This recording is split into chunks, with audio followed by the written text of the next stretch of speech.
Well, hello, everybody. Welcome to another installment of Show to Be with Mike G, the show of life, the show of fashion, the show of whiskey, and so much more. It's my pleasure to kick off International Women's Month with Alice Carroll, co-founder of Fox's Bow Whiskey. She's here in Austin, Texas. We sat down just recently, and we were just talking yesterday about, hey, Mike, when are you going to release the episode? Sometimes things are so vital and they really hinge on the right timing. And the right timing is now. As I said, we enter International Women's Month, and there is a new campaign that Alice is heading with Fox's Bow Whisking. It's called the 40% Missing campaign. And what I want to do is actually read some of the copy on these promotional bottles that have been sent out to certain people. We know that whiskey is a male-dominated, but also it's just not representative of the vast amount of females that drink whiskey.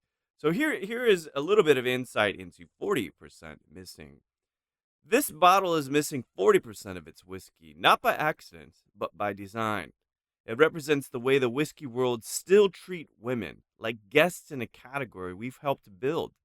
Despite making up 40% of whiskey drinkers in the United States and 35% in the UK, women are still barely visible in whiskey's story. Most major brands are named after men: John, Jack, Jim, Johnny, and owned, advertised, and endorsed by men. This bottle is for the 40% of the women who drink whiskey, serve whiskey, make whiskey, and shape its future. One day, this bottle will be a collector's item because one day, whiskey won't pretend it's just for men. Pretty fucking fabulous, am I right? So without further ado, I hope you all enjoyed this great conversation with Fox's Bow co-founder Alice Carroll.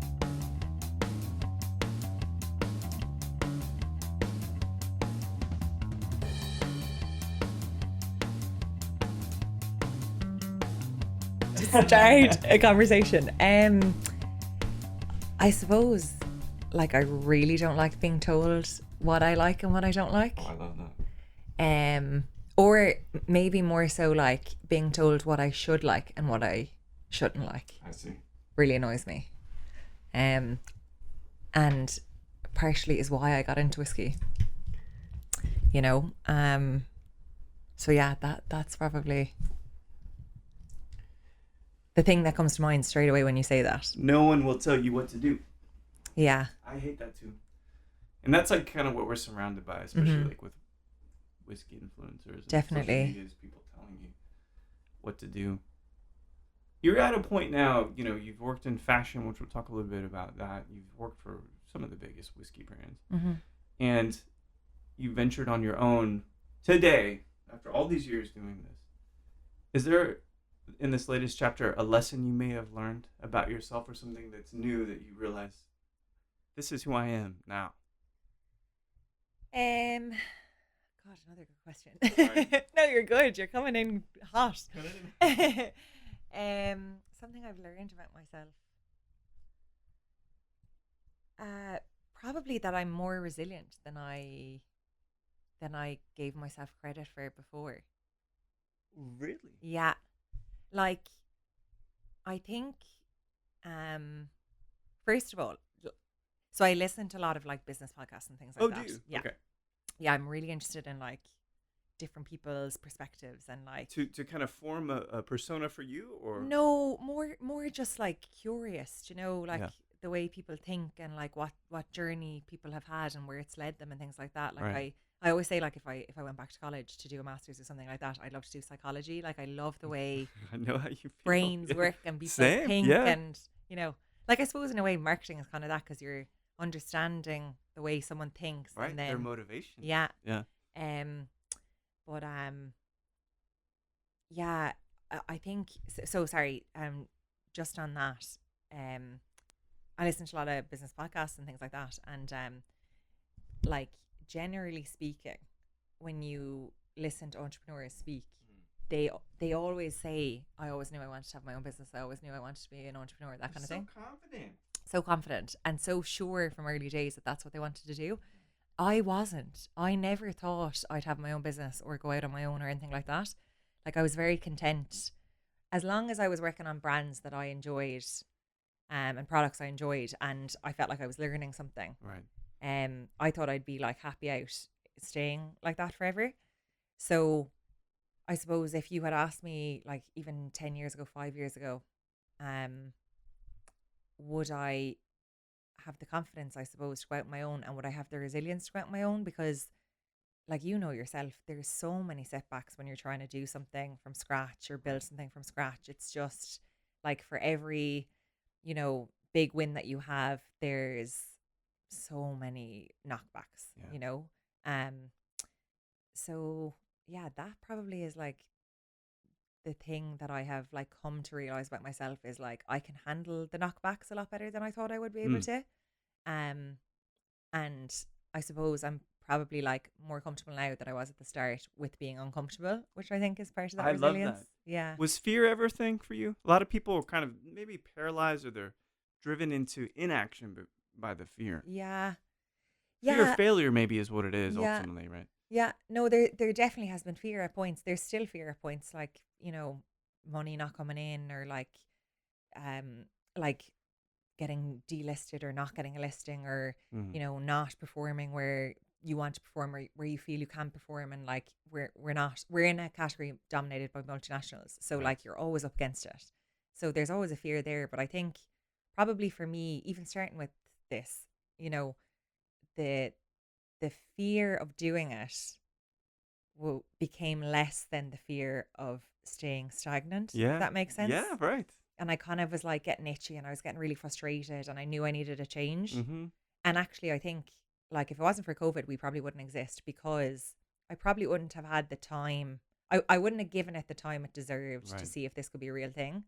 Whereas like because of COVID, all of a sudden we had our evenings, we were doing nothing, and we weren't commuting to work. So we had like an hour back in the day, and we were kind of teasing this out as like an interesting project on the side, because we were in lockdown, like we weren't doing anything. Right. So yeah, it kind of was like a happy accident, but it gave us a chance to like really see that this could be something. And then like it was kind of that seesaw of like, It's weird how that in a way kind of being locked in a corner gives you inspiration because you're kind yeah, of like rallying against it. exactly. I As we traverse your life, mind you, because I've researched as much as I could. I'm gonna ask you this first though. Podcast, is that your thing? Not as consuming because you're talking about business podcasts. How do you feel about being a guest on a podcast? Do you like talking about yourself and your journey? Are you comfortable with that? I don't really like, Okay. do you know what I hate? And my husband always laughs at me. I always make him listen back to podcasts I've been on. What? Why? I hate the sound of my own voice. Oh, And that isn't like a, lack of confidence thing, or like a, belittling thing to myself or whatever. It's like, the way some people are like nails on a chalkboard, or like, I don't know what. That's what my own voice sounds like back to me. Is that right?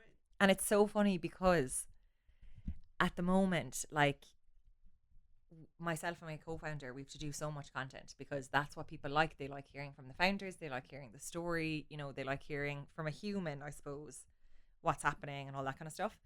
And I edit all our videos for a social. So I have to now listen to myself, and All I'm the like time. cringing. Yeah.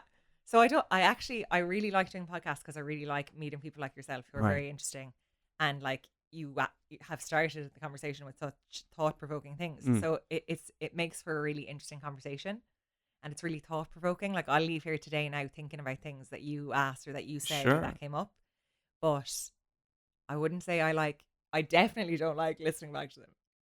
That was what I was gonna ask. Yeah. Is I have to become comfortable with my voice at this point. Yeah, yeah, Because yeah. I'm doing all this editing, yeah. 10 years of vocalist, all this bullshit. Do you go back and listen? Or is it so cringy for you, you can't actually go back and revisit those podcasts that you've done? It depends. Sometimes I make myself go back and listen to it. To what end? So like honestly, Yeah. sometimes I'll think about something that I said and then I'll like overthink it and overplay it in my head. Oh, Or even, for example, we were just chatting about it there.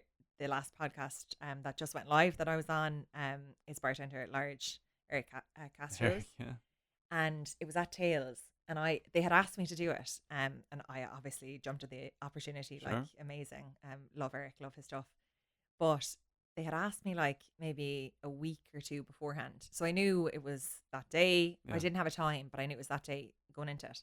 But then we were doing an activation at the Ireland House, Mm-hmm. and there was so many amazing bartenders and bars from around the world, but all kind of a tie to Ireland. So many amazing brands, people I hadn't seen in years. It was such a like nice kind of like celebration of Yeah, Irishness and everything.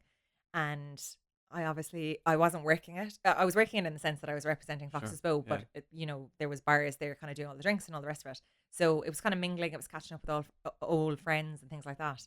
So I had a few drinks.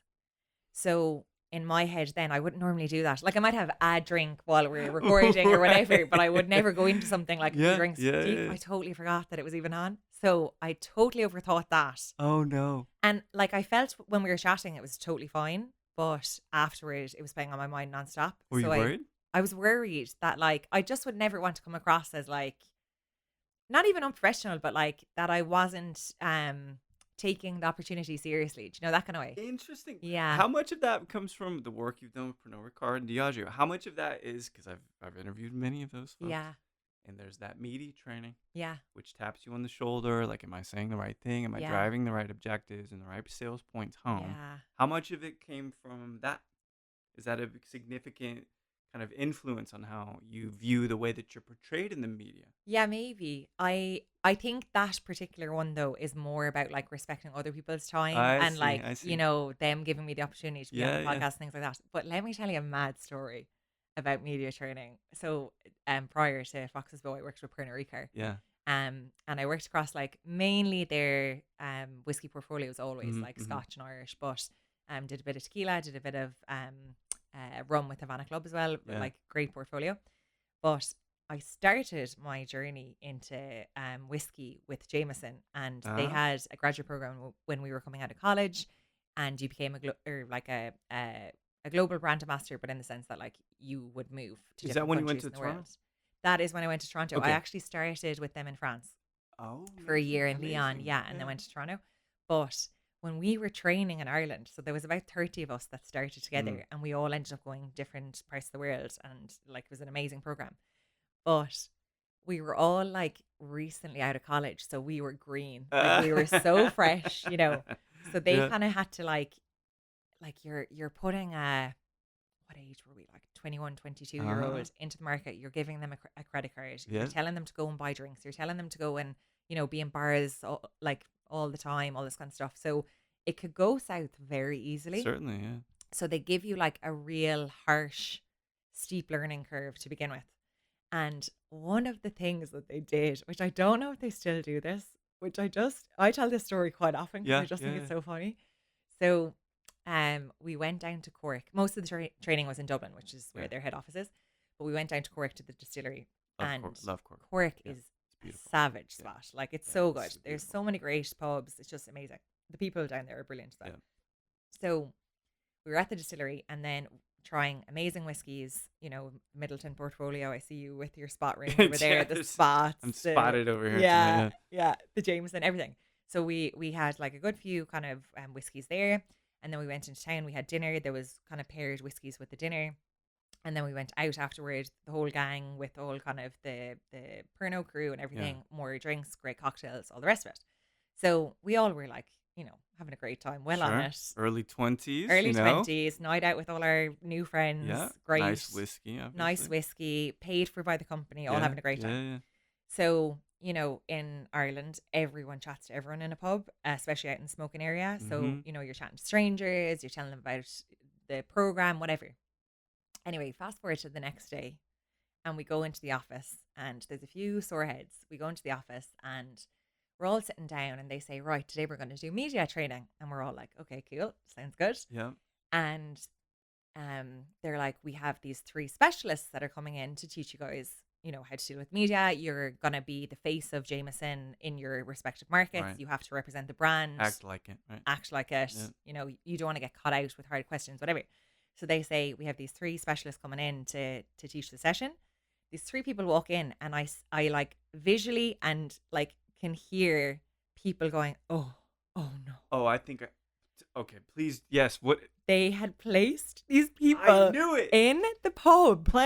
Plants. Oh my gosh. I know. And they were like literally like getting information out of people. So what they did was they put up on the screen all of the snap like sound bites. You're like on a cheater show. Oh my God. It was mental. It was like, now in hindsight, hilarious. And luckily for me, I wasn't chatting to any of them. Sure. But funnily enough, they also went through our social media and pulled out things from our social media, which like, Yep. But it was so funny. That is the next level. I know. of And media subsequently, one of my friends from that session has now gone on. She's doing her own thing. She's brilliant. She's her own agency. But they asked her to come back and be that plant. So like full circle moment. And I was like, what did you ask? What do you, blah? Would you do it if they said, Alice, can you come be a plant for the new Jameson class? I could do it, right? But I'd actually be really bad at doing it, because if someone told me something that would like get them in trouble, I don't think I'd pass it on, because I'd actually feel too bad. No way. Like light stuff. I'd be like, you said this. Not a narc. Not right? a narc. No. Yeah. Not a narc. Oh, I think that's an amazing story. I can see why it's so you tell funny. that. Like, there's a line that we all kind of not must toe, but kind of adhere to when we think about who we really are behind closed doors, so to speak, and then who we want to portray ourselves as. You've had the media training. You've represented some of the most prestigious brands in whiskey. So doing something like a podcast, is there a conscious effort to not reveal too much about who you are? I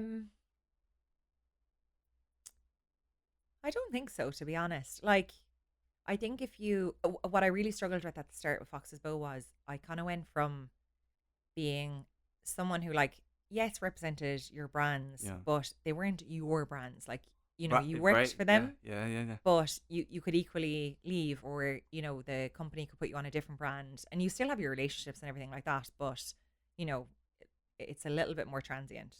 Whereas when you have your own brand, people kind of want a piece of you. Yes. And you are making the decision to be in the public eye.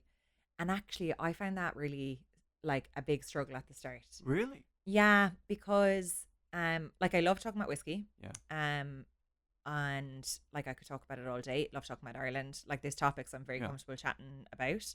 But I don't know, I don't necessarily, well, at the start I'm much more comfortable with it now, but like I didn't really like putting myself out there for like critique.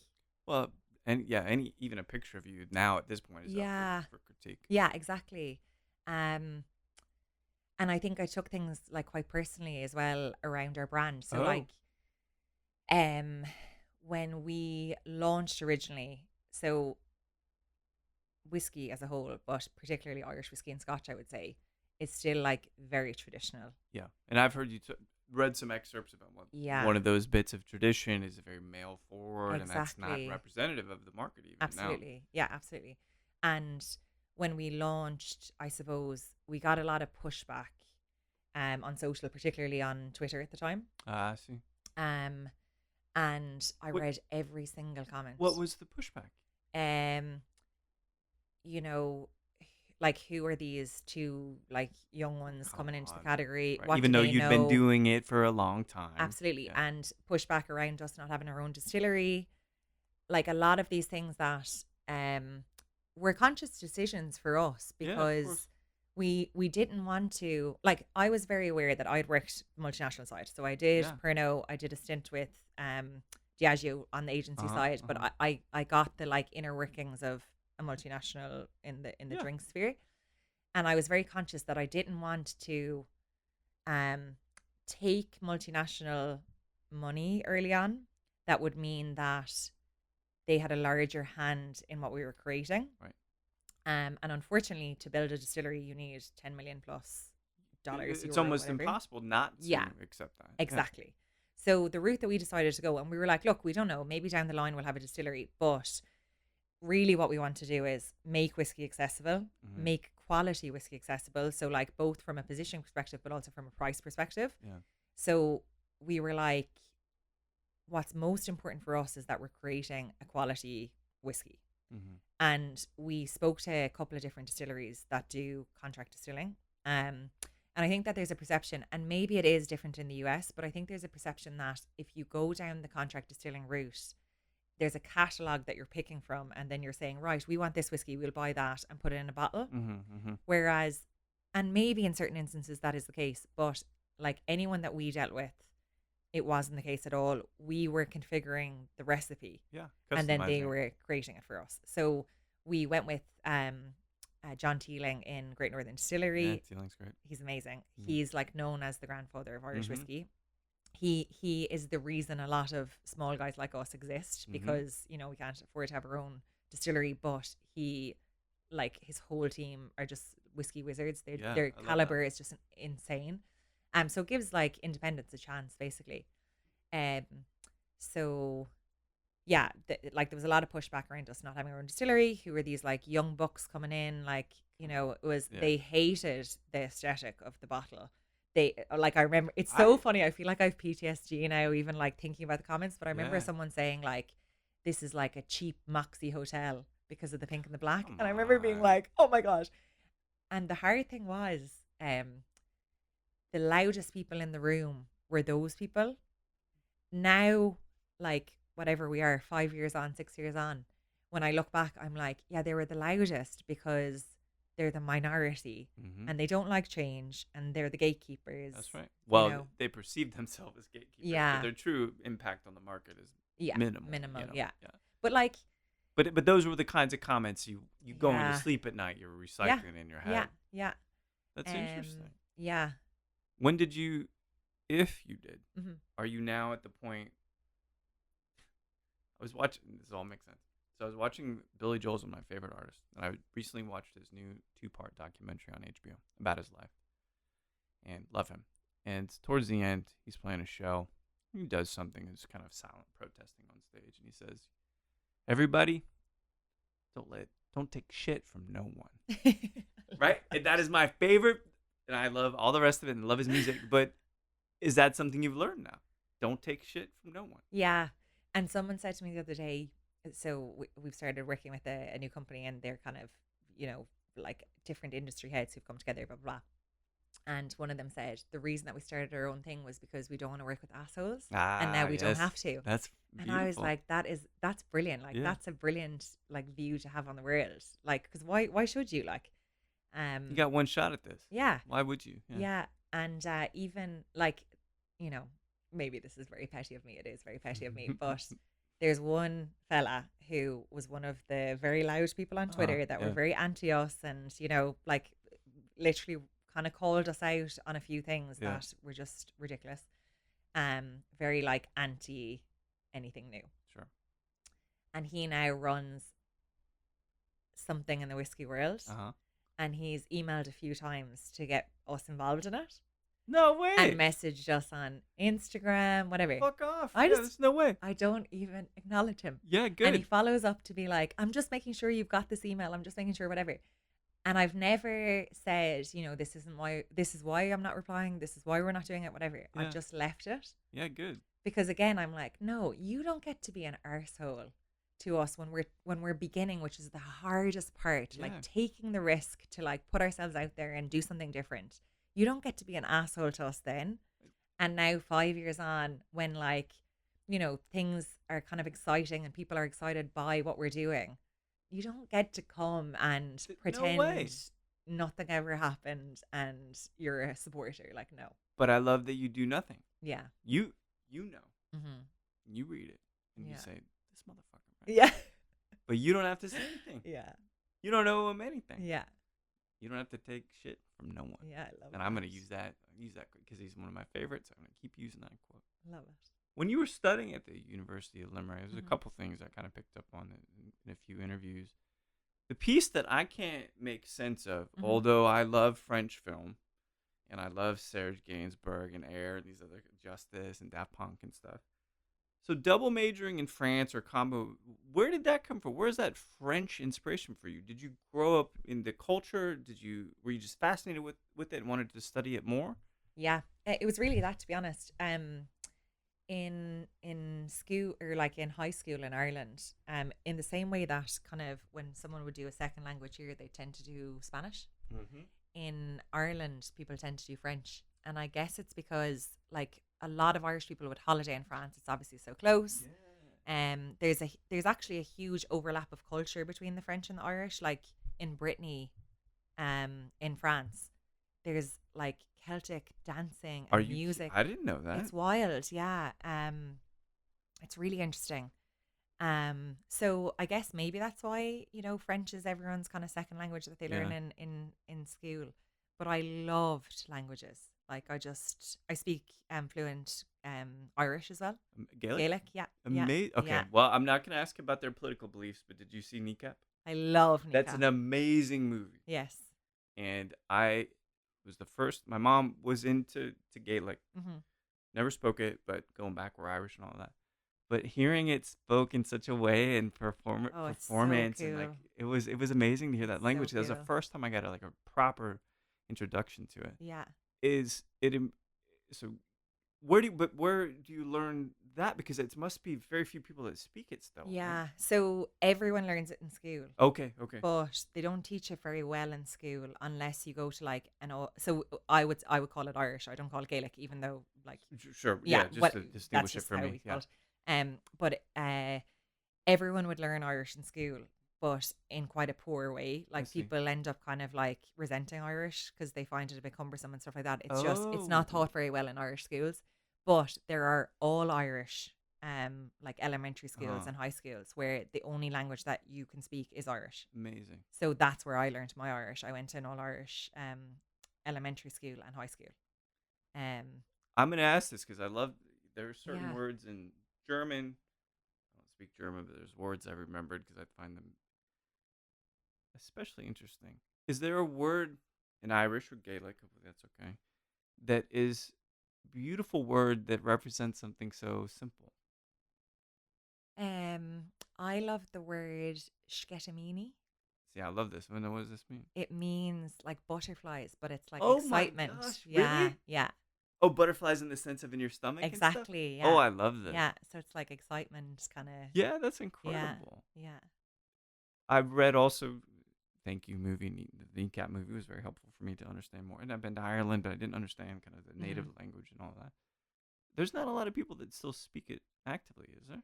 No, there's not. There are Gaeltachts, they're called. They're like small areas in Ireland in random pockets. Uh, They generally tend to be rural, where Irish is still the first language. Um, with the exception when I say that they tend to be rural, there are pockets of Belfast yeah. where Irish is the first language. So Kneecap, Oh, the cool. band, Yeah. they're the rappers, they are from one of those areas. So they Yeah. they would speak Irish as kind of their first language, which is really cool. And Yeah. actually, like they are doing, I can't even describe the heavy lifting that they're doing to make the Irish language cool again with the I younger love this generation. though. Yeah, It's it's amazing, amazing. isn't Like, it? yeah, Because it felt because all right, in the context of this movie, because yeah. I love movies and it was something that I'd heard about, but then when I watched it, I was like, this is fucking fabulous, like Hmm. far better than I thought it was going to be. And I, Yeah. as someone who loves production and making music, but I loved that they used it at least for the two main guys. Hmm. I think there's the DJ, right, the Yeah. teacher or whatever, DJ and then the two, Brovey, yeah. yeah, yeah. But the two main gents, they used it as a way to revolt. Hmm. It was their way to talk to each other in a meaningful way when everything was going to hell, Yeah. And so the fact that they're using it to maybe exalt and elevate pride Hmm. is like a really amazing way Yeah. to use language because we lose sight of language in the States all the Yeah. time. I don't know if you saw this, but one of the three guys, Liam Bogue, Makara, he was actually in court in the UK recently, Oh, I did see that. Yes, I did see and this. it's like art, or like real life mirroring Yeah, art, yeah, yeah, yeah. because he um exuded his right to speak his native Yeah, language, which yeah, is yeah. Irish. And when he spoke it, or he was supposed to go in front of a judge or something, and he told them he was going to speak, Uh-huh. in Irish. And the day of the court case, the judge dismissed it because they said they tried to They get couldn't an find a Irish, translator? interpreter, Oh. and they couldn't. And the funniest thing was, sitting up in the stands was DJ Proby, who in the movie, I don't know if in real life Yeah, maybe he is, yeah. but in the movie is the It's the team. interpreter. So Yeah, that's everyone like burst out laughing, was like pointing at him and stuff. But Oh I man, just I thought love that that. was so funny. No, Like, I imagine like uh, the United States are interesting yeah, because having pride is it's a regional pride okay, because such a diverse set of whether you're from California that's vastly different from right, Texas, although Austin has much in common with Los Angeles, for instance, and then you're from New York, and that's very different than Omaha, Nebraska, hmm, which of course you're exploring these tapestries, you know. yeah, But it's interesting because there's not a single point of pride for yeah, us. But I feel that in Scotland and in Ireland as well, that you can have a single point of pride, which is the yeah, culture that's existed for so long. yeah. And I imagine that whiskey reflects that. Yeah, absolutely. Yeah. Well, I think as well though, like America is so big.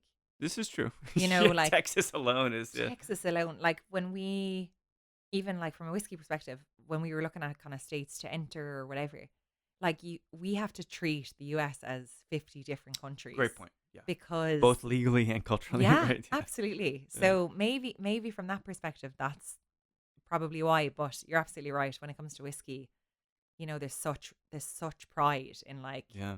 the traditional or the tradition of making whiskey, I would Right. say, because it's definitely changing that people are more open to innovation and things like that now than they've ever been before. Which I love. Yeah, it's fantastic. It's a huge improvement. Yeah. I just, and I'll tell you off the mic, but I had a trip to Normandy. I went and visited Calvados, Pays region, and Mm. I had some questions, and they just said, "You're such an American," and I thought to myself, because I'm thinking differently. With like, what's Yeah. the, and I have a strained relationship with the French as it is. I say this comically, but they're not so always embracing of innovation in that Mm. respect with spirits. Mhm. So, third year of uni, Mhm. you set off to New York to work for PR for Vendy or for fashion in general, Yeah. right? Which I think you said that at that point you thought that that's what you were going to do. Yeah. But was there an unceremonious break or an incident, so to speak, that you said that's not for me? Yeah, I think I really wanted to work in fashion until I worked in fashion. And like there was brilliant people I worked with, don't get me wrong, Yeah. but the whole environment and ethos, and maybe it was because I was working in luxury fashion, like it Uh-huh. was high fashion Right. for Fendi.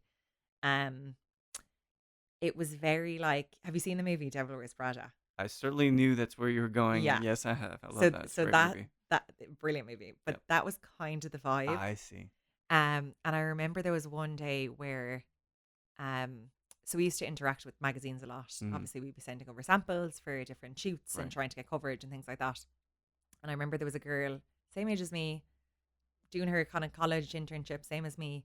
And she came into our office one day and she was absolutely saturated wet. Mhm. She was carrying, I'd say, about like 7 outfits in a dress bag, like Oh, wow. heavy. Okay. And she was from a very major magazine. Yep. And I was like, "What happened to you?" And she was like, "Oh, I had to come from across town with these outfits to get them back in time.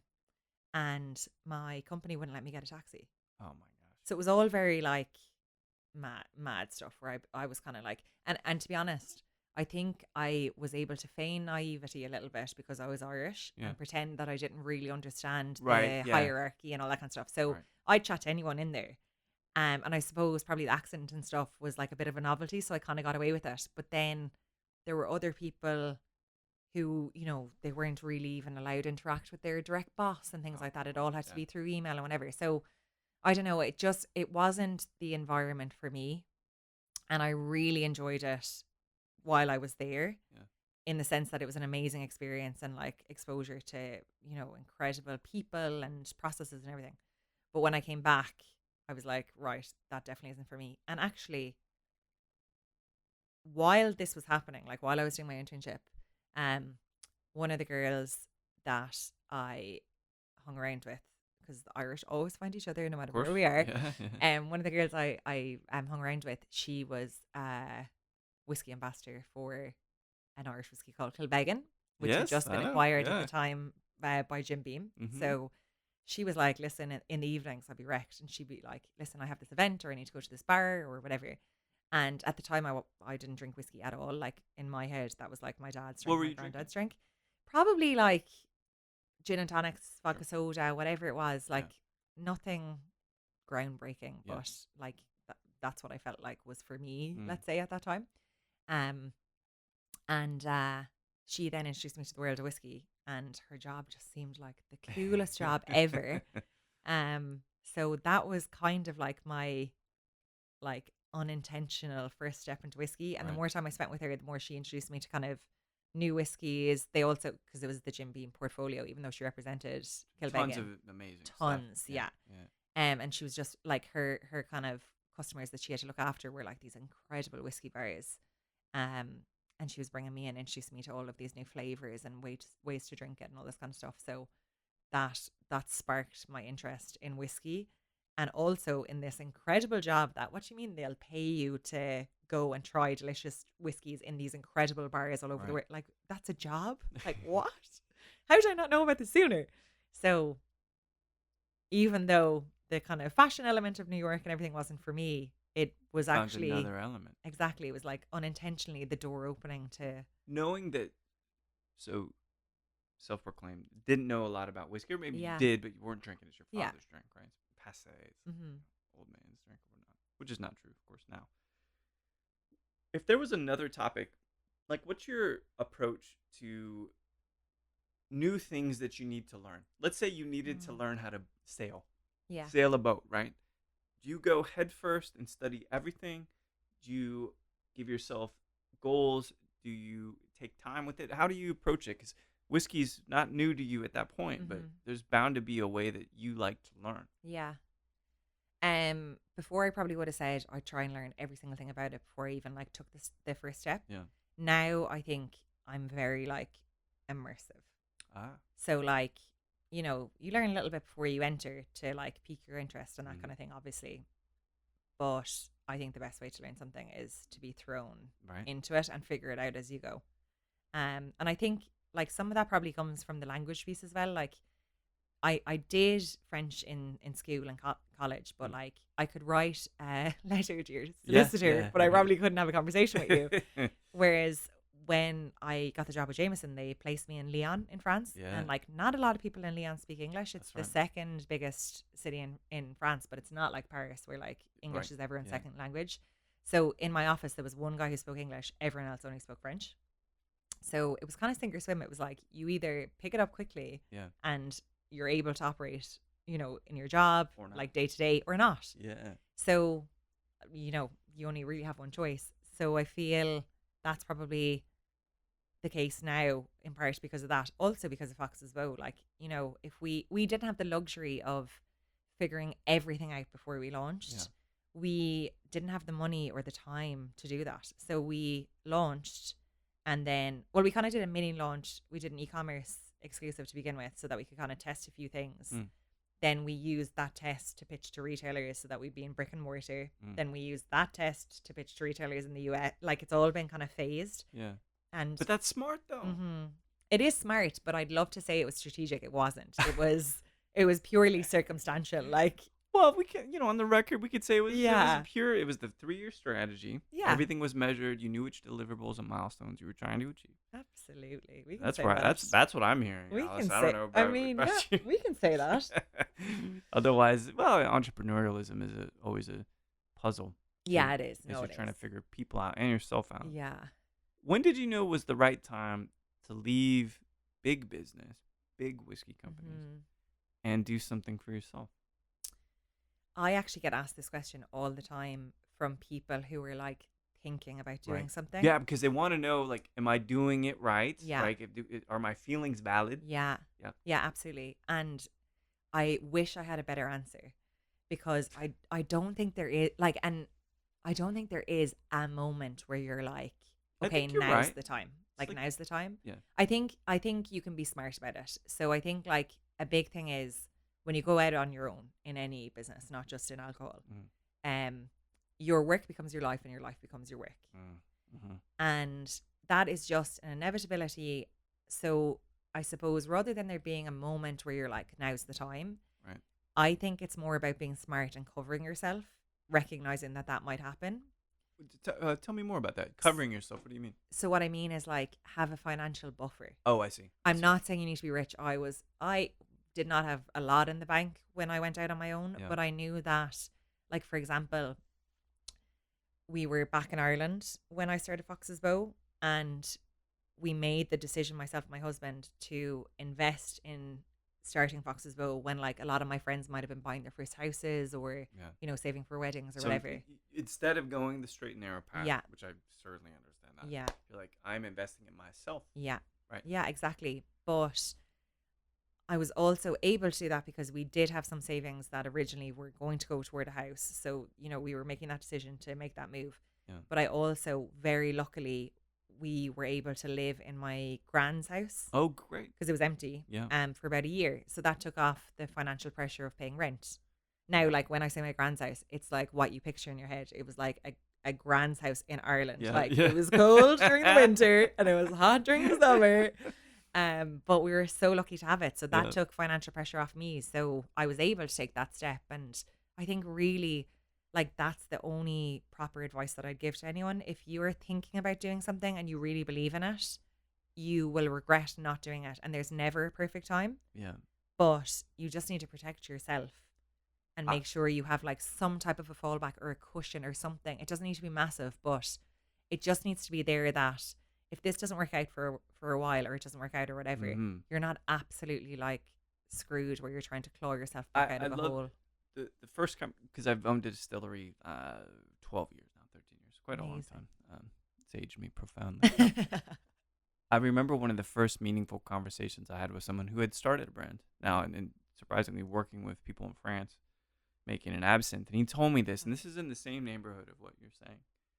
And I remember exactly where we were. We're in Austin. We're outside. It was unseasonably cool. And he said, I don't know where my next meal is coming from, because he left a big tech job making quite a bit of money to really raise the absinthe market in the United States. This was some time ago. And he told me, he said, if I had one thing I would do different, and this is kind of to the tune of what you're saying, he said, the more that I worry about where I'm going to live for the next few months, that time and that effort comes out of my ability to be a leader and to establish vision. And so it really echoes the tune. Yeah. And so I really took that to heart. And there's a fallacy to the fact that, oh, you have to give it all or you fail. I think giving measured bits of finance and time, that's really the key to sustaining Yeah. something. Because if you're bad, if you're not eating, if you're not resting, Yeah. don't have love in your life, partners are very, very empowering. Absolutely. How are you going to succeed? Yeah. You know? So I So see the true. same thing, you know? And who cares if it's a grand house or if it's Yeah. living with a uncle that smokes cigars in the house, Yeah. right? Whatever you need to do. Whatever you need to do. Yeah.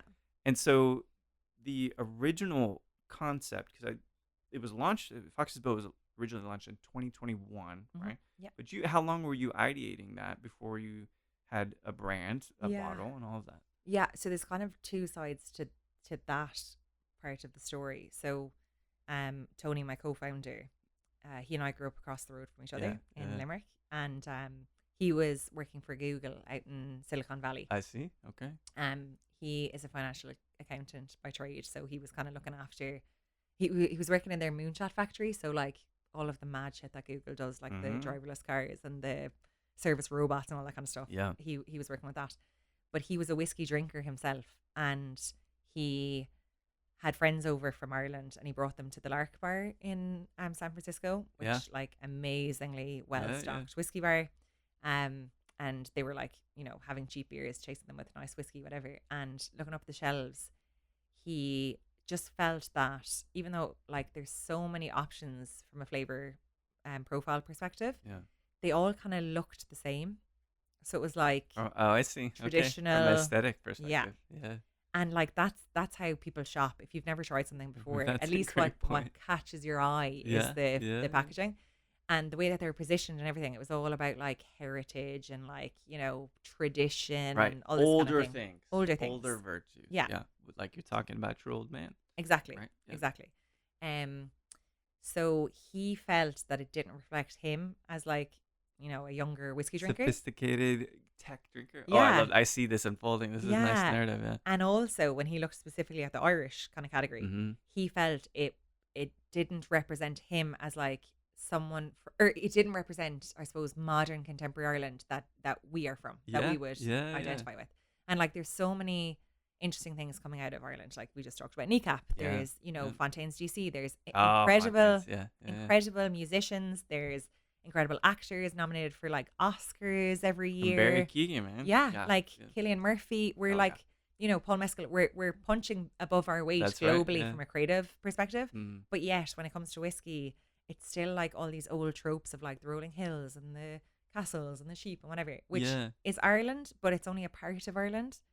So he basically was like those two things, like Yeah. whiskey as a whole, nothing reflects me or like my tastes, and specifically Irish whiskey, it's like really playing into the like old tropes and not representing, Right. modern Ireland of today. So that was happening on the one hand.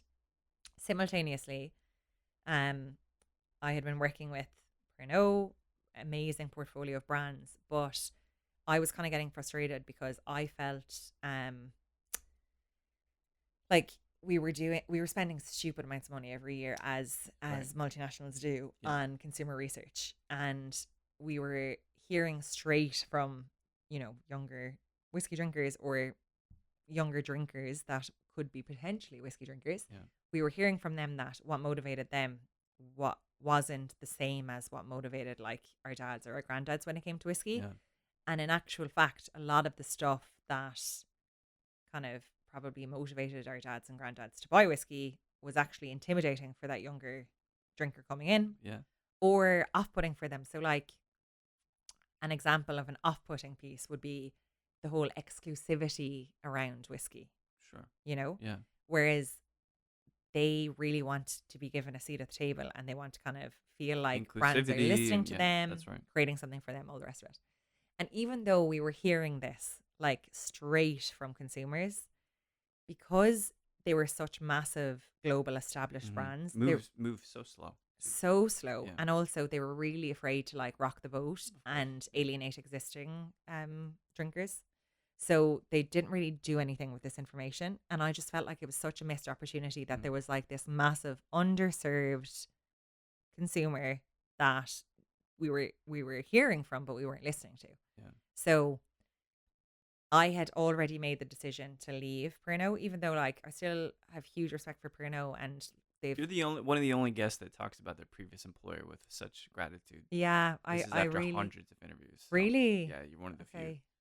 Yeah, no idea. Like they gave me my start. They Yeah, got me that's interested in amazing. whiskey. Well, it just speaks a lot about you. Yeah, thank you.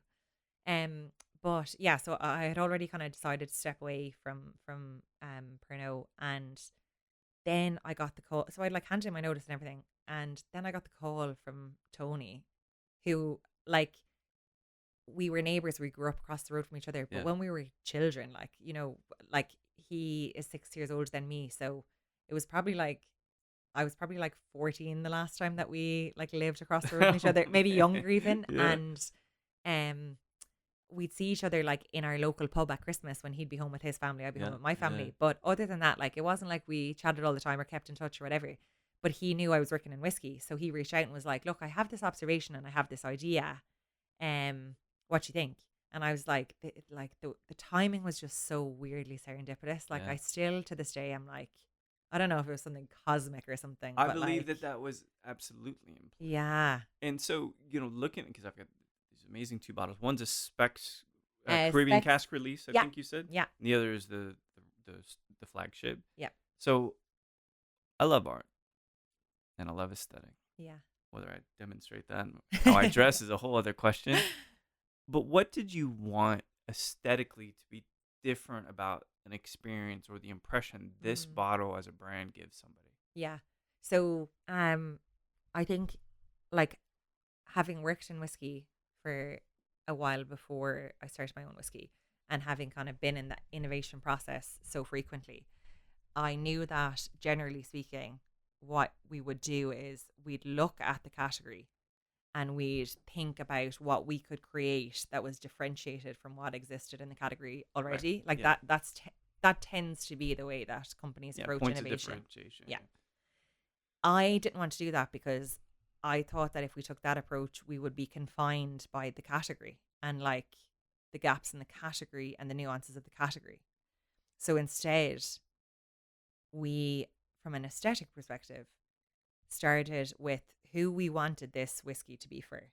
I see. I see. And then we thought about, right, what are they interested in? Like, Who were the people that you wanted to connect with? like people like ourselves, like Ah. the new generation, I would say, of whiskey drinkers. And like, I don't want to say the younger generation because I actually don't, I think it transcends age. I think it's Right. like people who are looking for something different from whiskey. Yeah.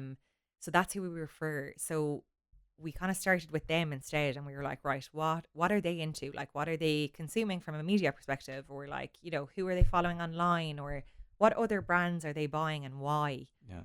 And when we did that, it kind of led us in a different direction where we were like, okay, well, aesthetically, it's like it's sleeker, it's cooler, it's more modern, but then it's like colorful and vibrant. Mhm. And I think like um if you think about that relative to the category, so if that's how like people are showing up, like, you know, these people, it's like it's human, it's lifestyle, Right. it's vibrant, it's social.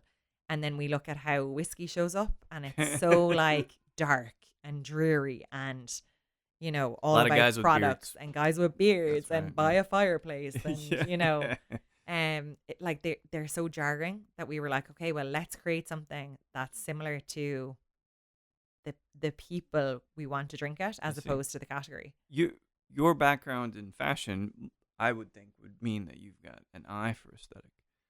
Yeah, like I know I suppose it's all kind of like personal preference and subjective, Of but course, yeah. yeah.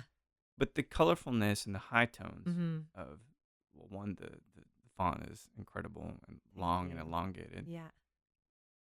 Did you just, so if you didn't design this, Mhm. which kind of feels like it comes from you, but if you didn't, what point of aesthetic in this label are you most proud of? So I didn't personally design it because I like have a vision of what I want it to Uh-huh. be like, but I'm not like a creative myself I that see, can I like see. bring something to life. I Yep. wish I was.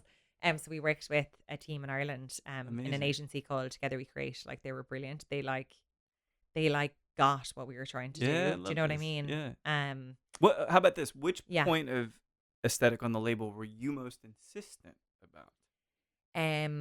So for me, the artwork on the side, to be honest, like not that specific artwork, but what we kind of thought was like as part of us bringing something new to the category, we Yeah. were like the way people display whiskey or display spirits, I suppose, is also different than previous generations. So like I know in my house that our whiskey or our spirits in general were away in a cupboard, locked away. Maybe it was because we lived there and my parents didn't trust us. But no, like for my whole life, it was in a cupboard. And Yeah. like when my parents would have a drink, they'd like take down a bottle and pour it and put it back Yeah. in this closed cupboard. Yeah. Whereas the way, like I'm looking here at your collection, Yes, the way yes. we operate nowadays is like Take a look at this collection. it's a Yeah, display. that's Like right, it's yeah. part of, it's like almost like the artwork on your wall. Like Yeah, right. it's part of the display in your house. So when we were thinking about that, we were like, well, if it's going to be on display and it's going to I see. operate like a piece of art, it Mhm. should look like a piece of art. So we kind of you know, we treat the bottle nearly as like a canvas for artists to display their I art. love that. Yeah. Yeah, and with our first release, we worked with an artist called John Slade, who's from Limerick, where we're from, and we asked him to create his, you know, interpretation of Limerick. And the sliver on the side of the Yeah. bottle is actually a small piece of a wider piece, That's incredible. which if you're from Limerick, it has all kind of emblems that Where's are not the Limerick. Where's the full piece? So we use it in like posters for gifting and things like that. We've some of it on our website. We kind of like use it sparingly. I don't know, to be honest, actually, even to this day, I don't know if we have it somewhere that you could like go and we should Yeah, I'm we should like put it on our curious, like website. if Yeah. there's a place I can go view because I don't know how big Yeah. it is, and the enormity of art is Yeah. such a part of the Yeah. experience. I should have brought one. We have prints of them. Oh, you I'll do? get I'll get That's one for you. amazing. Yeah, Yeah, yeah. I love that. But so if you're from Limerick, you can kind of pull out different elements of it. So we have the King John Castle Yeah, walls of Limerick, and the Three Bridges, and all of these kind of iconic Limerick things. yeah. But if you're not from Limerick, it's actually just abstract enough that it's just a cool piece of I art. love that. And the fact that we took a sliver of it makes it even more abstract. So like Mhm. it just It's is a kind of a sliver cool, of piece. yeah, This is incredible hmm approach, but I understand the vision though, yeah, and that something to be splayed. I don't have the only reason these bottles are here, the expensive one, air yeah, quotes, yeah, right, yeah, is because all the special ones are in here with me, but all the other stuff, which I love just as much, yeah, is in the other room for yeah, everyone to see. yeah. So I understand in a way, it's not voyeur. What's the opposite of voyeur? Exhibitionist, Yeah. right? Like that kind of element Mm-hmm. of bottles. Absolutely. So I've got just a few questions left for you, because Yeah. I know you do these interviews quite often. Because I want to stick with French things. Mm-hmm. Let's say you're sipping the flagship Fox's Bow anywhere in the world, doesn't matter. Could be Leon, or it doesn't matter. Who would you love to have a dram with? Anyone living or deceased, but someone French. Someone French, Genie.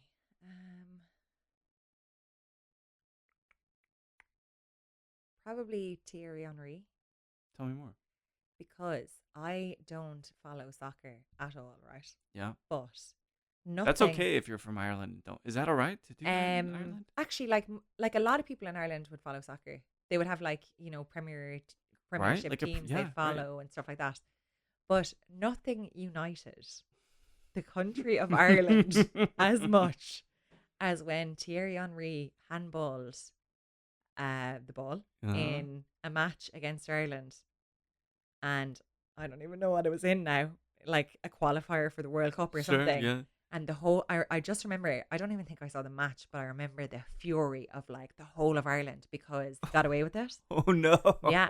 And I think if you said his name to this day to any Irish person, that would be that would be what would follow. That's oh my Yeah. gosh. So I think that would be, I'd love to like give him truth serum and be like, do you really think that you didn't handball that ball? Have a whiskey on. Yeah.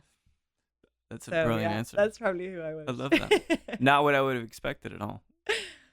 So last question for you. You've been traveling a lot, doing a lot in Austin, making sure that the brand is expanding into new markets, which success on that. Congratulations. Thank you. What's the next thing for you, like the most immediate next thing for you to increase the attention, whether it's content creation? Mm-hmm. What do you want to do for Fox's Bow next? So,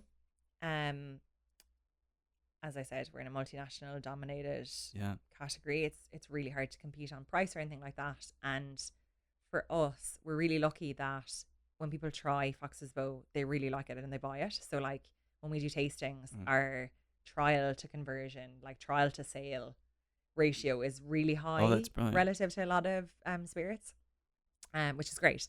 But the challenge is you're only getting as many people as are there that day to try it. Right. Yeah. So that's a limiting factor. And I guess what we found, like not just with Fox's Bow, but across the board, people are reluctant to buy a full big bottle of whiskey Oh, I see. if they've never tried it before, if they're not familiar with the brand. Yeah. So we knew that we needed to overcome that and get as many people to taste the liquid as possible, because obviously, Right.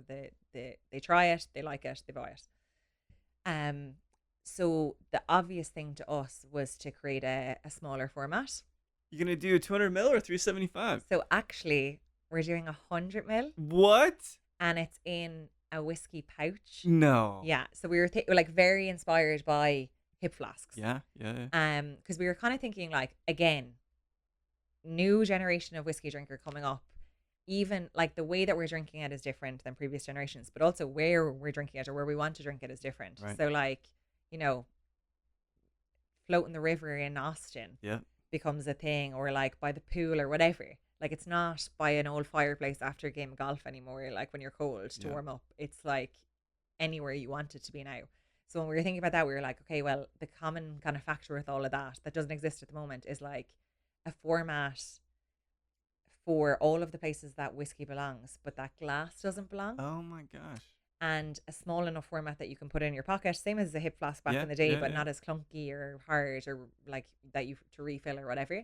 So we've created these resealable 100 milliliter, so like the equivalent of 3 drinks Yeah, yeah, yeah. whiskey pouches, first to world. It This has a is little hole in the amazing. top of it. You can clip it onto. Like someone the other day saw it and like was like to us, "Oh, this would be class for the rodeo." And we were like, "Oh, we didn't even think of that." And they were like, "And the hole." They were like, "You can clip it onto your pouch." Yes. So like very versatile, very like focused on kind of the way that people are drinking whiskey. But for us, I love that. it gives us an opportunity to have something a lot lower commitment from a Yeah. size perspective, also from a price perspective, that they can just pick it up, try it, and then we're bringing them into the brand as Yeah. opposed to like asking them up front to commit to a full bottle of something they've never heard of and never tried before. I think it's a brilliant So idea. yeah, we're Yeah, well really done on that. excited about that. That's amazing. Really excited.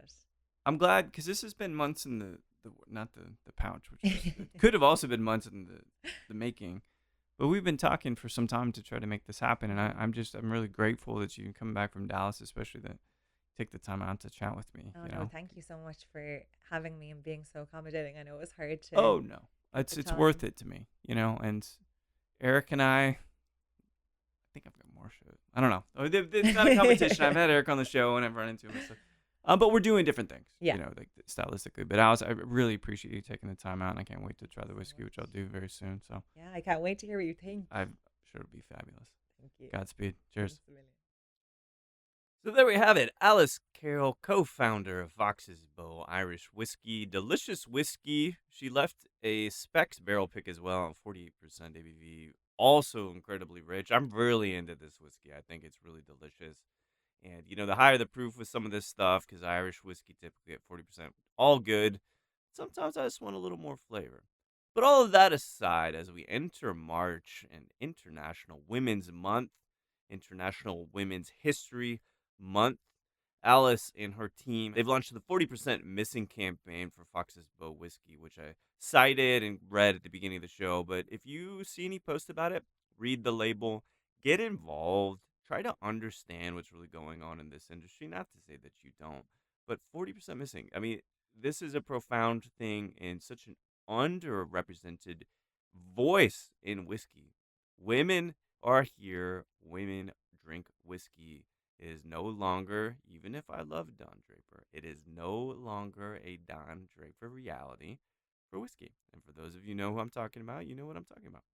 So, Alice, thank you so much for coordinating with me and taking the time to sit and chat and talk about your life. It was a pleasure, and I hope everybody enjoys that.